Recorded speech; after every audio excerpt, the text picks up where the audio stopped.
go ahead and pray. Dear God, today I am praying for children in pain, praying for prodigal sons and daughters to come home.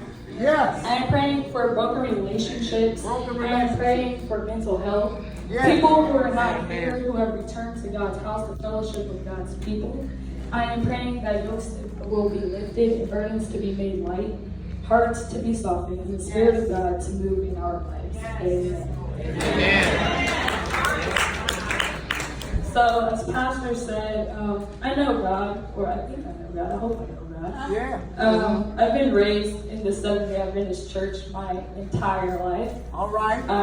As Pastor always says, I'm a drug baby. All right. So I was drugged to church for a Bible study, choir rehearsal, church board meetings to clean up, stuff. I was drugged to church all the time. All right. So I definitely let the Spirit of God move in me.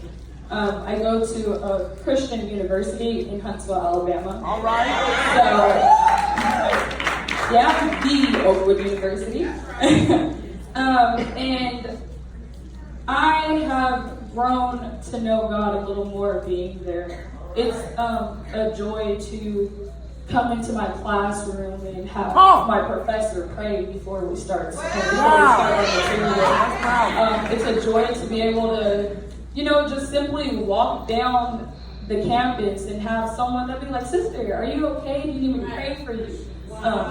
That's a community. So I really love it, and I love being around people that are my age or in the millennial era that I can connect with.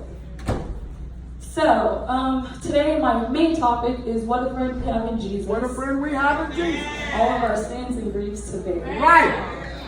That's a song that's near and dear to my heart, and the reason being is because I went through something in my life that I didn't share with most people, but those really close to me know.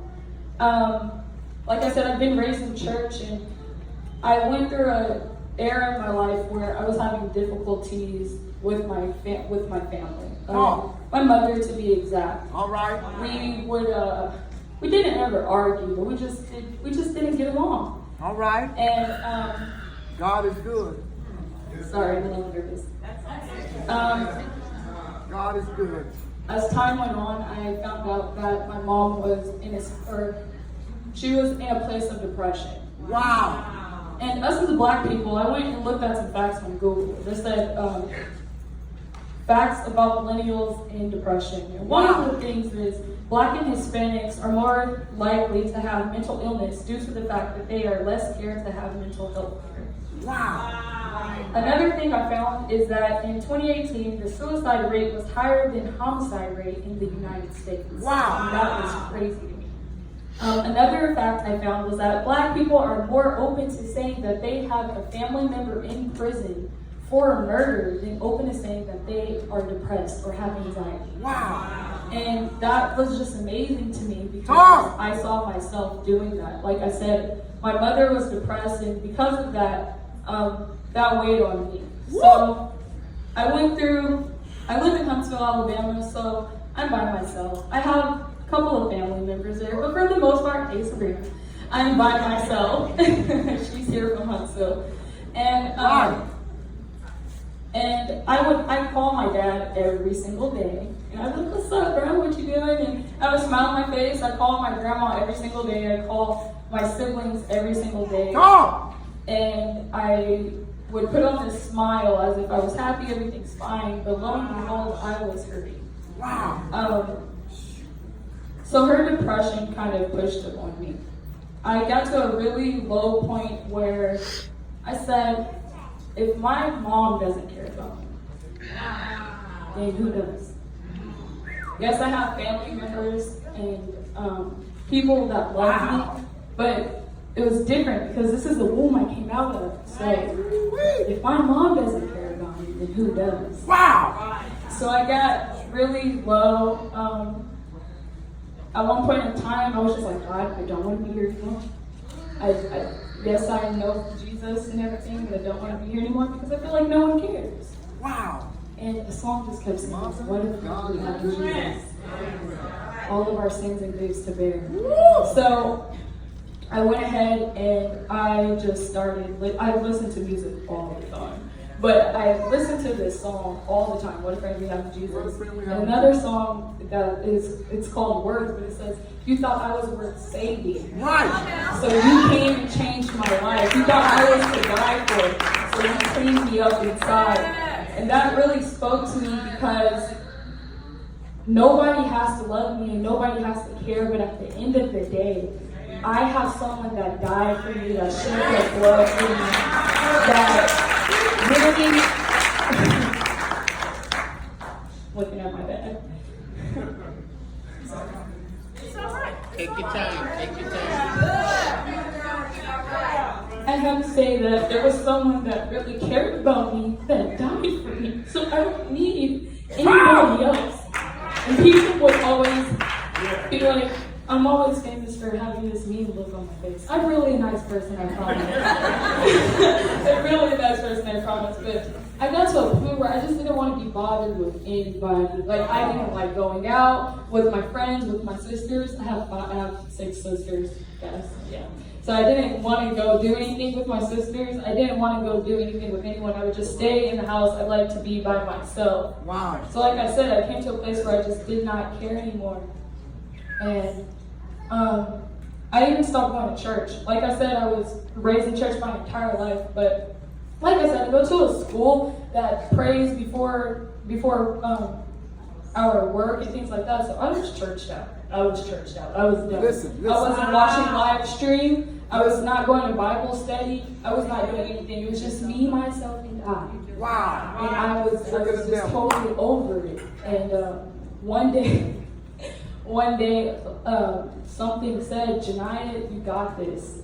There are people that want to see you succeed. Just because she doesn't, or just because someone else isn't telling you that I care. There are people that want to see you succeed. Yeah. So to my millennials, when you get down, you don't need friends, you don't need a boyfriend, it doesn't matter what anyone's doing, you know you have God. Right. God is always on your side. Get into your Bible, get into your word, listen to your music, do what you need to do to connect. Pastor was just talking on Wednesday night about a connection. I had to disconnect from some things to get connected to God. And I think it's really important to stay true to who you are, stay true to your faith, stay true to God. Because at the end of the day, He's the only person that will have you. Like I said, He died for you. He died for you. He died for you. Someone died for you. And I think that's a big deal. Right. So what else I have to say is I went to a therapist for, I didn't tell anyone. I think I just told my sisters and I think they told my dad. I went to a therapist for like maybe a good 2 months. And it was really helpful for me. And the reason being is because being raised in church, you're always, especially being black people, you're always raised to just pray about it. You're just praying about it. But you have to put in the work. Thinking about works is dead. You have to put in the work to help you succeed in life. So I went and I seeked help. I decided I needed to talk to someone.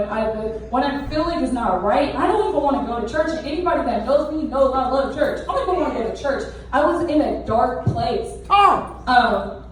I went and I got help. And I still have my days where I don't want to be bothered with anyone.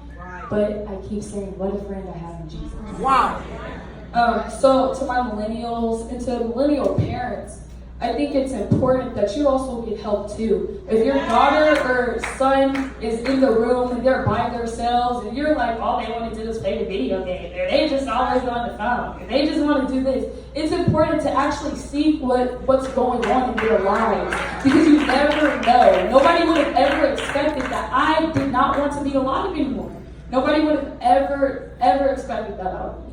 And I thank God that I grew up knowing God, because if I didn't, I would have never known how to come out of it. Wow. So it's important to seek a therapist, I believe, if you feel like you need it.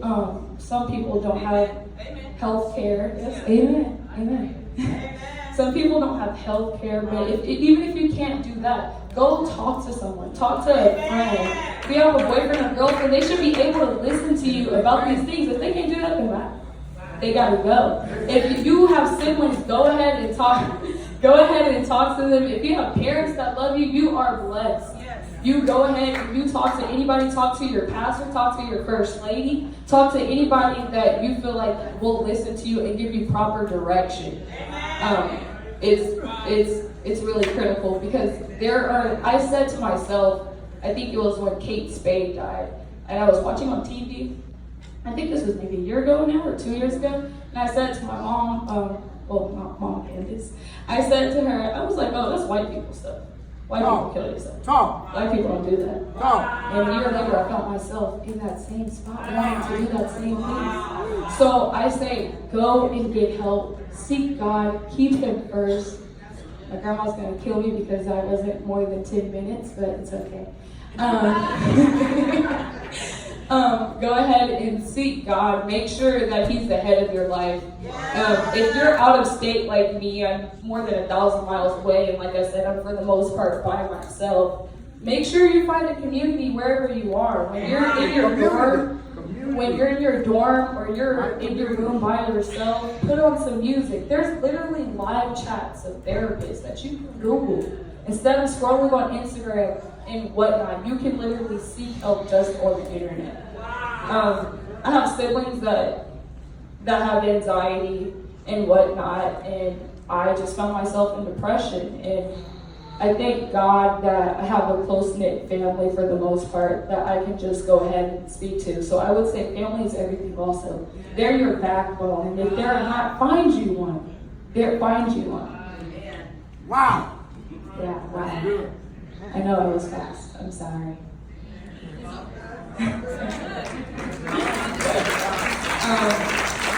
I had a whole bunch of notes right here, and I clearly did not use any of them. That's all right. But that's cool too. That's all right. That's all right. Yeah, I just spoke about everything. Yeah. So I would say that if you feel like you don't have a friend, you go ahead and seek one. But just know that you have a friend in Jesus. And all of our sins and griefs He bears. That word speaks to me. If you don't know that song, I really want you to go look up the lyrics. And that is it. Thank you so much.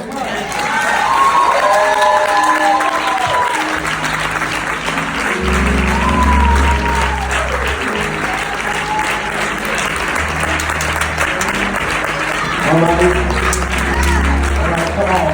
Wait, stay right there, Jynia. Point your hand toward her. Come back. Let's just pray for her right now. Come on, point your hand.